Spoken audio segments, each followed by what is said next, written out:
Friends, this session is very relevant to all of us. As the present times, orthoplasty surgeon community is under the lens, both from governmental authorities, healthcare providers, and corporates. Possibly this is the worst time we are undergoing because of what is happening with some implant that has gone bad. Friends, it is my honor and privilege to moderate this session. Today, we are launching Indian Joint Registry. For almost more than a decade, our founder president, Dr. Pachore, has worked incredibly hard while managing his equally busy practice as HIP director in Shelby Hospital. I am happy to inform that Board of Trustees passed a resolution to award the registry contract for its inception, storage, data analysis, etc.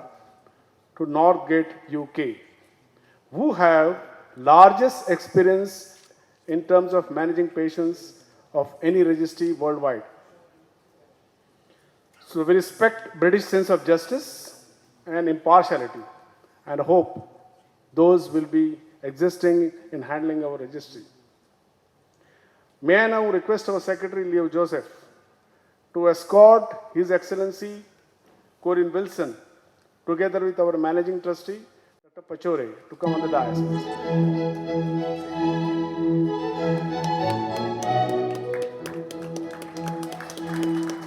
Mr. Corinne Wilson is an acting British Deputy High Commissioner at Bangalore. As I was chatting with him, he has a very busy schedule here because of the trade tie-ups and many other responsibilities that he holds. So, His Excellency Mr. Corinne, Britain has left behind a lot of good legacy here, whether it is English language, railways, printing, automobile, and we are indebted to them all the time. May I now request our trustee board, all of them, to come on the dais as we now officially going to declare IJR open. I'll request Dr. Pachore to come here with His Excellency Mr. Corinne Wilson. And now, friends, the most awaited moment is coming. Mr. Corinne Wilson is going to press the button and declare Indian Joint Registry open. Have a huge clap and standing ovation.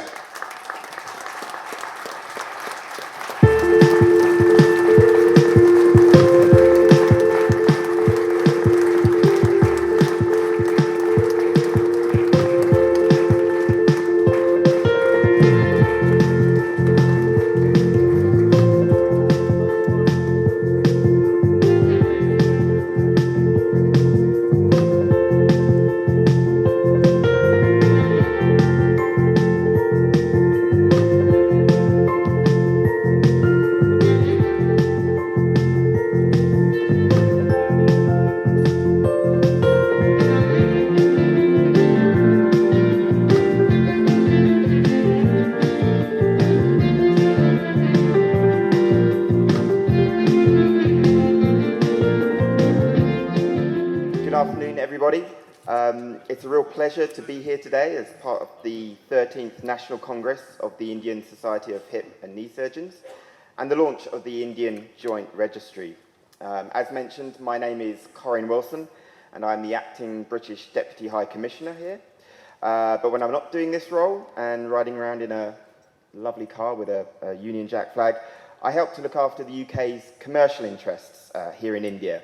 I've been in India over 3 years and previously undertaken similar roles in China, South Africa and Southeast Asia. As mentioned and as shown on the screen, I'm here today as part of the launch of the Indian Joint Registry, or IJR. I'm delighted that this represents another example of the continued growth of the UK-India relationship in healthcare. Through the awarding of the contract to deliver the IJR by the UK's Northgate Public Services for the Indian Society of Hip and Knee Surgeons. This is an exciting initiative, which I will come back shortly, and one of a number highlighting the close collaboration between the UK and India, and primarily in the delivery of world-class healthcare as supported by the UK government and the Department for International Trade. So if I may take a minute just to diverge from the IJR, these initiatives also include NHS Northumberland Tyne and Wear in the northeast of the UK, and Bengaluru's Kadabam's Hospital recently entering into a partnership for the delivery of mental health services in India, including early prevention and detection of mental illness at a community level. Also, the UK and Indian governments entering into an agreement to enable some of the best UK companies in healthcare AI, autonomous intelligence, to deploy their solutions for improved healthcare delivery in India, linking into the Ayushman Bharat programme. Here in Bengaluru, we also recently welcomed a health mission of UK companies to explore new opportunities in health access through technology and big data, which aligns with state plans for universal primary healthcare, something that the IJR is obviously part of. As part of the India-UK Tech Partnership Agreement by both our Prime Ministers last year, the UK Government and the Department for International Trade continues to support UK health tech companies to deliver their technology and services here in India in areas including diagnostics, screening, medical technology in general. And Northgate's work on developing and implementing India's first joint registry is a great example of this. The Indian Joint Registry will benefit patients, surgeons, hospitals, regulators and device manufacturers alike and draw upon Northgate's extensive experience in providing the National Joint Registry, the NJR, of England and Wales back in the UK, which in itself has proved an exemplar of the benefits that a successful registry can provide. I'm sure you will agree that a robust, comprehensive and high-quality joint registry in India is essential. Estimates show over 120,000 knee and 70,000 hip procedures every year in India, with projections of double-digit growth in the near future. Supporting research into the outcomes of these patients is a key objective of the registry. I'm sure that you are also more than aware in India and globally of the need to strengthen evidence and improve surveillance of medical implants. In this instance, the NJR and the Australian registry are credited with the identification of issues associated with metal-on-metal hip implants, resulting in the removal of numerous failing implants from markets across the world. The NJR has proven the benefit of having an effective early warning on implant performance, and in the absence of a mandated national registry in India, there is currently poor visibility of implant performance for patients in India. To this end, and following the NJR model, the IJR will support implant surveillance across India and allow surgeons and hospitals to compare outcomes for their patients to national and international benchmarks. Monitoring patient outcomes will enable surgeons and regulators to identify issues earlier to minimise the number of patients affected. Importantly, the IJR will also provide a central record on which patients receive implants in case of a product recall. The IJR demonstrates clear action in response to concerns over well-reported medical device safety issues, adopting a mature model that has been proven to work. It is a positive development in support of evidence-based healthcare and has great potential to increase the body of knowledge of outcomes for patients undergoing joint replacement surgery in India. I wish the IJR all the very best success in the future and also for the rest of this 13th National Congress of the Indian Society of Hip and Knee Surgeons, and wish you all very well in the future. Many thanks. May I request our ex-managing trustee, Dr. Pachuri, to have a few words. I'm going to speak what our reports regarding our registry report, what we have done up till now. All of you know this is a historical slide. There are 26 very light-minded orthoplastic surgeons came to Mumbai, one of the hotel, and this was a meeting on 13 February 2005. And first motto of this organization was only registry and nothing else. And the reason was we wanted to have some goal of its ISHKS registry was patients, safe products should reach, surgeon we must be able to provide feedback and industry evidence of implant behavior. And that's the way we started working on this model.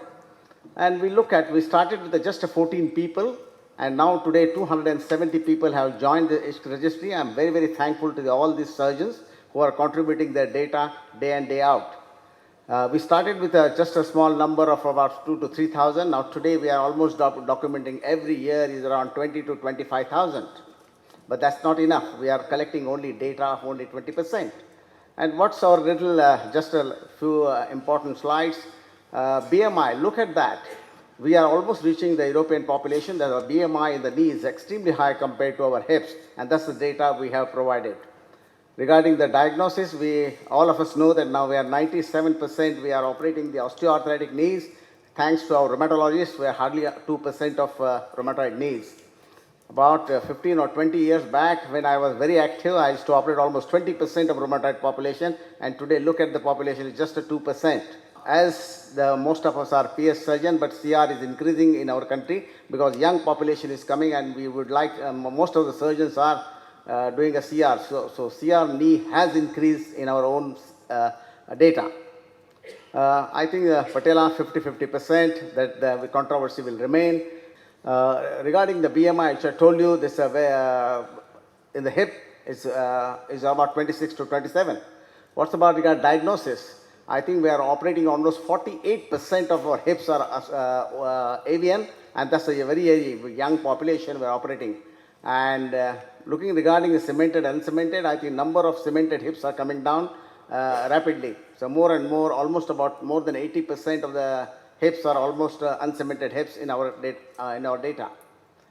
As we discussed today, quite a number of people were talking about larger size, head size.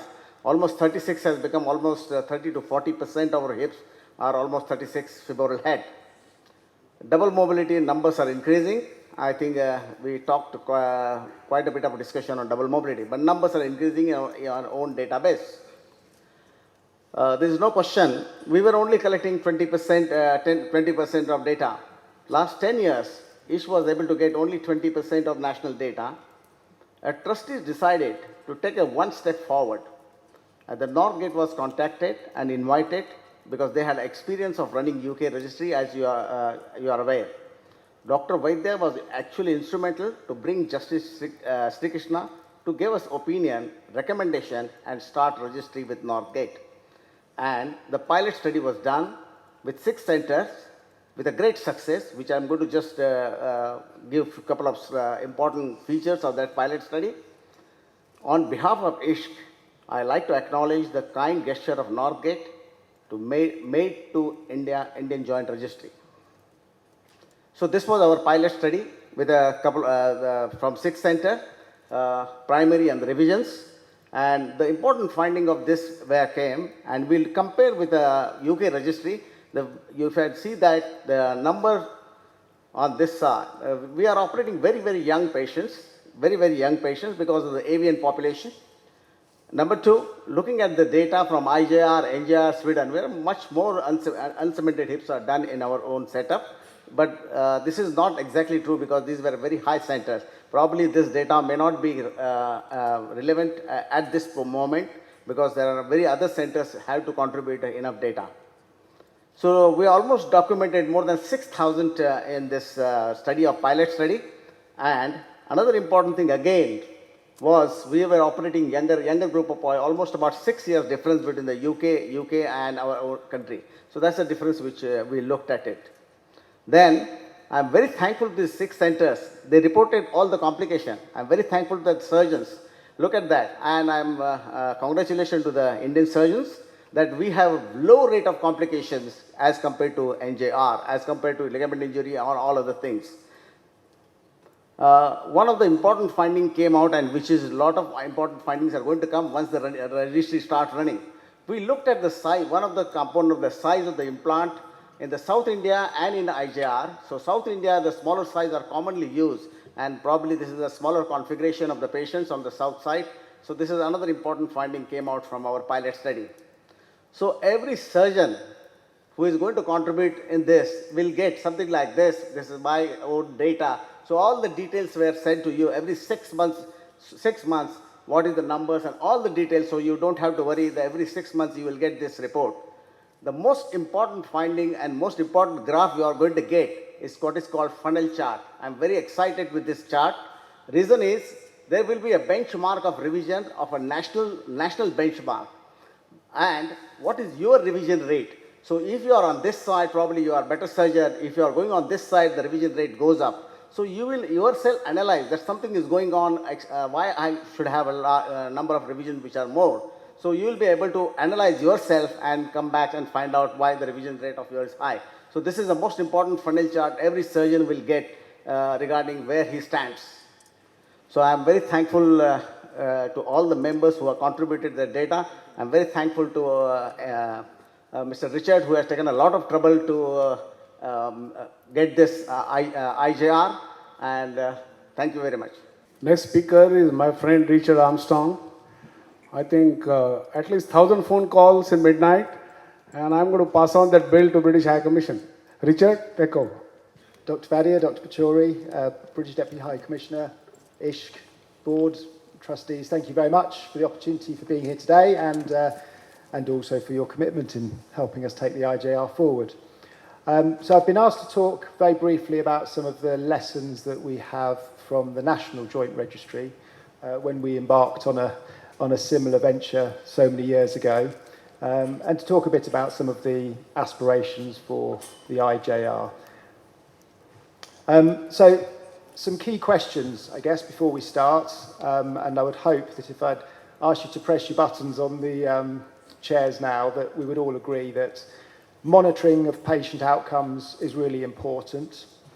Monitoring the performance of implants is really important, and the need to grow a strong evidence base of patient outcomes in India is also really important.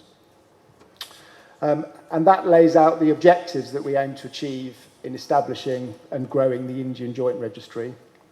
A very clear objective around looking at patient safety, around looking at the performance of implants, about being able to identify, in the case of a device failure, the individual patients affected by that so that contact can be made with those patients quickly. But also very much around building the evidence base around clinical practice. Dr. Pachori talked about the feedback to surgeons, which is absolutely key, and about powering the research that anybody would be able to do based upon the body of evidence we build within the IJR. So I guess where the story started with the National Joint Registry is a hip that came onto the UK market called the Capital Hip, ostensibly a Charnley lookalike hip, thought to be comparable, but it turned out not to be, turned out to fail catastrophically, and there was no central register of the patients affected. And when the UK government came to look at this later on, realised that had a registry been established, this would have been identified earlier and would have affected far fewer patients. And that's where the NJR started. And then more recently, as you'll be aware, NJR and other registries around the world have been instrumental in identifying the issues associated with metal-on-metal hip. And you can see here the observed failure rate of metal-on-metal to be nearly 5 times that of its comparable metal-on-plastic, ceramic-on-plastic bearing surfaces. So really highlighting the power of a registry to be able to identify these things. Interesting, you'll see the first few years of metal-on-metal performance seem to be in line with its peer group. So sometimes it can take time to identify these things, but it's important to have data and it's important to look at the data to be able to identify these things early. So about the National Joint Registry, very briefly, started in 2003, and it does cover both the NHS and private sector care in the UK. A key measure for the NJR is measuring revision, so measuring the time between a primary and a revision procedure. But more recently, NJR has also included patient-reported outcome measures, and I think this will be an important development for the IJR, which I'll come to talk about a little as we develop it. So not just looking for revision as a hard endpoint, but also reaching out to patients and trying to capture some patient-reported outcome measures to enrich the data that we build within the IJR. NJR today covers hips, knees, ankles, shoulders and elbows, and now contains over 2.5 million patient records. And importantly, has played a big part in peer-reviewed publications that you'll be familiar with. One of the publications from the NJR, which I'd encourage you to read at your leisure, although it seems to grow bigger each year, is the annual report. And we envisage producing something very similar for the IJR, giving a national perspective of activity and the profile of patients that we capture within the registry. So, an interesting observation from the National Joint Registry, started in 2003, as we say, and what we have here is a graph that shows the observed rates of revision for primary HIPs over the years that the registry has been in operation. So at the bottom here, this purple line is the revision rate from 2003. Then we step up 1 year, so any procedures recorded in 2004 fall onto this blue line. 2005, this yellow line, and onwards, 2006, 2007. Up to 2008, so the first 5 years of the registry, each year that data was put on, we observed an increase in the rate of revision as each year progressed, up until 2008. 2008 onwards, the trend then reverses, such that now in 2017, our observed rate of revision actually is falling back in line with when the registry first started. So, interesting to see that starting a registry doesn't immediately reduce rate of revision. In fact, the first 5 years we saw the revision rate, the observed revision rate, creeping upwards. 5, 6 years into the registry, that rate has started to come down. Now, few reasons behind that. Possibly, we talked about metal on metal. We know there's been less metal on metal use in more recent years. That will clearly have a factor to play in here. The surgeons participating in the registry in those early years may have been different to those that came on later, and that could also explain why that rate increased. But I think one of the things that I'd like to feel is that as the registry develops, matures, and the outputs are published, there is a reflection on clinical practice that takes place, and that the registry can play a part in improving the outcomes for patients, as we've observed here. Another way of looking at that, same information, but showing the 1, 3, 5, and 7-year revision rate from the registry. So I guess the most prominent being the 7-year revision rate here. So the projected rate peaked around 2012, 2013, but you can see now each year that the registry operates, our 7-year revision rate for primary HIPs is dropping year on year. So the registry can observe this data, report this data. An exciting new development with the NJR, now which we're doing for the first time, is looking at the rate of re-revision. So having done a revision for a hip, what is the expected rate of survival of that revision procedure? And again, this comes with time and maturity of the registry, but we're starting to look at this for the first time in the NJR.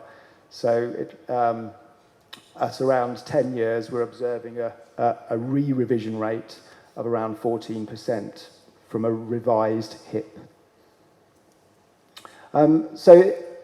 Interestingly, the same story applies in knees. So we don't have the metal on metal explanation in knees, but the observed revision rates for primary knees undertaken in the NJR also increased year on year, 2003 up to about 2008, 2009, and then we see it dropping away again here.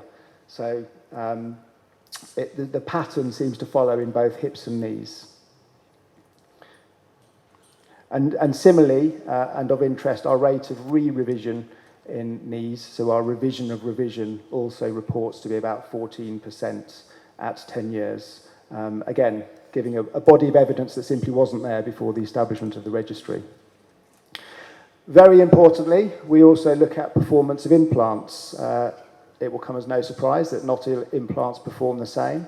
And we're able to project the rate of revision at 1, 3, 5, 7, 10, and now indeed 14 years for a lot of common devices that are in use in the market. I guess the good news is that many of them report very good rates of survivorship.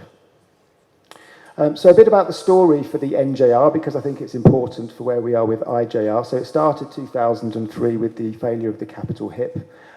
Compliance with the NJR in those early years was actually only about 40%. So although you may think it's government mandated, it doesn't mean that it was widely adopted in those early years. But now I think we have a very strong support from the profession and a recognised brand that's respected for the publications that come out of the NJR. And we report our compliance to be around 96%, which is excellent. But some of the key things that have helped us do that, first and foremost, and really important for today, is the support of the surgeons. We've also seen a heightened awareness from the public around the need to have a record of which implant they've received, and an awareness that not necessarily all implants perform the same. The provision of information back to surgeons has been really key for the NJR. Dr. Pachauri showed the types of reports that we will be producing from the NJR. And also industry have had access to anonymised data sets that gives them visibility of the performance of their implants. And I think those are key lessons that we have to play out as we develop the IJR. We've talked about the provision of reports back to surgeons. So one of the benefits of putting your data in is that you get your own data back out in a digestible form, in the form of a surgeon level report. So some very quick key learnings from the National Joint Registry that we're playing out with ISHK as we develop the IJR. The need to structure our data correctly. We've reviewed the whole data capture mechanism and believe the way that the questions that we're now asking are the important questions to evidence outcomes. The need for surgeons to be able to see their data, the need to promote participation, and the fact that the analysis that we can do and achieve will mature and develop over time in the way of some of the things that I've been showing today. But very importantly, the early years of data that we capture are vital for the development of the registry. I talked about PROMs. One of the things that the NJR is now doing, which I envisage us also looking to take forward with IJR, is giving surgeons a view around their own PROMs. So here we're looking at a surgeon viewing the percentage of their patients improved, unchanged and worsened versus the national picture. Here we're looking at TKR, and they can look at that for EQ, VAS, EQ 5D and Oxford knee score. And I think the capture of some PROMs data alongside the registry is going to, over time, enrich the types of information that we can provide back to surgeons. In the same way, we give a view around the purported success and satisfaction from patients, again, giving a surgeon a view of their PROMs versus the national picture that the rest of the registry captures. Another development that I think is important, you may be aware of ODEP, the Orthopaedic Data Evaluation Panel. This is a way of providing a rating for products given by an independent group of experts, so not industry, and it's a rating that's recognised by surgeons in their decision to whether or not to adopt the use of a product in their practice. And I think taking data out of the IJR to be able to use that for provision of ratings for products that are in common use in India will be an important development of IJR as we roll forward. We have a stand at the back here, so if you haven't done so, I would encourage you to please come and visit us. We have a website, indianjointregistry.in. Please do log on, click on the register button and fill in the form. A really important thing for people that have any concerns, the patient data that's entered into the register will remain secure and anonymous and only available to the surgeon that puts the data in. Patient data is not available to anybody else other than the surgeon that's entered the data. We have a code of practice on the website that defines how we will use the data. So that is open and transparent, and if anybody has any concerns or questions, please do come and ask me. And the data is stored by Northgate in our data centre here in India. So final conclusion for me, I think it's important to recognise registries don't have all the answers to all of the questions. The data that we collect clearly won't be perfect, but I think registries do play a really important part. In answer to my first questions, I think we absolutely do need to monitor patient outcomes, monitor implants and develop a better evidence base of outcomes. It will take time, we do recognise that. I think it really will be worth it, but it is important that we make a start. Thank you very much. Now, Richard, can you take some questions? Can I ask, will you be incorporating all the previous data which has been sent into the new registry? Yes, we will. Dr. Pachori and the ISHK team have provided us with the extract of all of that data. So we have incorporated that into the IJR now. Clearly, the questions that were asked, the data points were slightly different. So our ability to analyse longitudinally is limited by the extent of the data that we've got. But certainly the data hasn't been lost and has been loaded into the IJR as it is now. And will you get any follow-up data so as to be able to score things? We are not collecting any follow-up data, but the next plan is what he described as prompts. We will be writing to once we take the consent of the patient, that's why consent is very important. Once you take a consent, we are allowed to at 1 year, 3 years, 5 years to contact and send some questionnaire and get back. That's the prompts. It is possible for us. For this initiative, I have two questions. First is to you, Richard. How do you identify a patient who is revised? So if my patient is revised somewhere else, Yes. what patient demographics will be used to identify? And second part is to Dr. Pachore. You showed that funnel and you said that you have to see whether your patients are being revised. And if your patients are revised more, that reflects on your skill. That's not necessarily, because if I'm doing more difficult cases, they'll tend to be revised more. So kindly clarify these 2 points. So thank you. I think that's a really important point about the ability to link a primary and a revision procedure together. In the NHS, we obviously have the benefit of a unique NHS number, which makes that job a bit easier. In India, we don't have a unique number that follows the patient hospital from hospital. But we do ask for a range of patient identifiable data, name, date of birth, address, a unique number where it exists, whether that be ADHAR number, and other identifiers. The linkage will be done by us back in the registry based upon the information entered at the primary and the revision.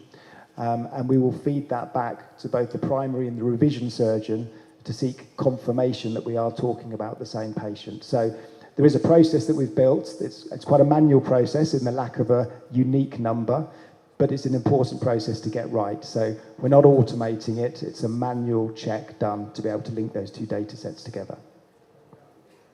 9 to 10 ways of finding out from the database regarding the age of the patient, name, sex, which area was patient was operated, plus additional which date the surgery was done. So many other factors we'll try to include, but it just may not be possible. It is 70 to 80% possible to link that. But if you have got a unique number like what he says, so Aadhaar card will be our mandatory card. Once you start putting that, I think we'll be able to link all the patients. So that is very important. That's why we have kept it as mandatory. And we are trying to actually talk to government to get access. It should have access of Aadhaar card. Many patients do not bring the Aadhaar card at the time of admission. So it is we are finding very difficult. Regarding you are asking about the revision rate. So we categorize actually surgeons. High volume surgeons, low volume, and because you and I are going to get a lot of revisions. Correct. So that does not. So we categorize accordingly. We'll get, that is a different whole process. So to find out what is the revision rate. So only hip surgeon will be doing a large number of revisions. Yeah, last question, Arun. Yeah, so I have 3 quick questions for Richard, short to the point. A lot of surgeons have asked me, is this an online process or do you have to fill forms? It's an online process. Secondly, will other surgeons get access to my data? No, they won't. And third question is, if there is a non-revision procedure like a clunk or a debridement or something where an implant is not changed, will you be able to tackle those numbers? Will you get access to that? So at the moment, we've limited the scope to where the implant is removed, replaced. I think there is a future development that we would work up with ISHK around other types of procedures that we can also capture.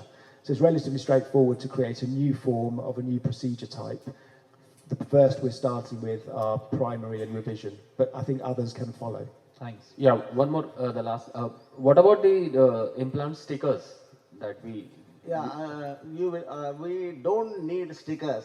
If you just put a reference number and code number, automatically this is a very high level of data collection. Immediately we will find out what implant has been used. If you want to use, you can scan, but it's not needed. Once you put the numbers of catalog number and reference number, it automatically picks up. Thank you. Thank you, Yeah. Dr. Pachare. One last thing, I think it is going to be online. We are, we have contact with Northgate that only first year, those surgeons who are not able to put it online, only 1 year we'll allow them to send a physical form, and after that we will not allow them to physical form. Everybody has to go online. So it is very easy to do it. Thank you.